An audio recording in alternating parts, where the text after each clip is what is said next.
Assalamualaikum warahmatullahi taala wabarakatuh.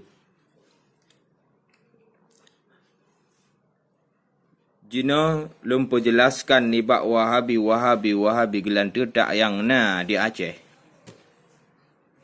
Bahawa saji tentang yang menyatakan bahawa hadis tentang ayah Nabi nyan tamong neraka nyankah salah mupum hadis. Salah mupum hadis, bukan salah hadis, bet salah-salah haron. Dan hadis yang diriwayatkannya adalah pun yang don banyak salah haimkong.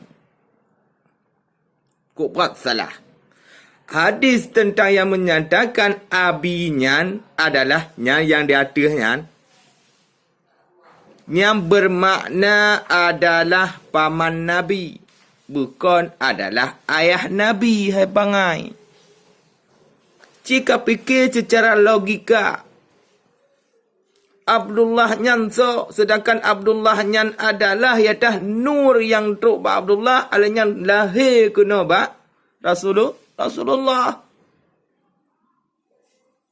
Sedangkan yang kata-kata abi inan adalah iaitu menjelaskan tentang iaitu paman Nabi, bukan ayah Nabi, hai boy.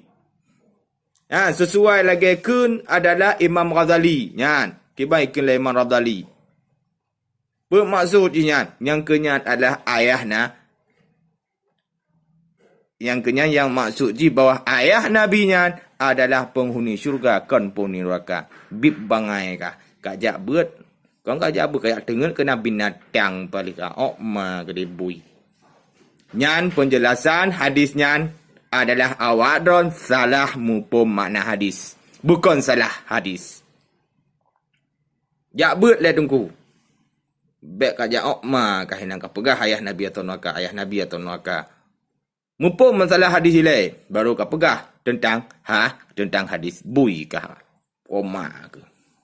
Assalamualaikum warahmatullahi taala wabarakatuh.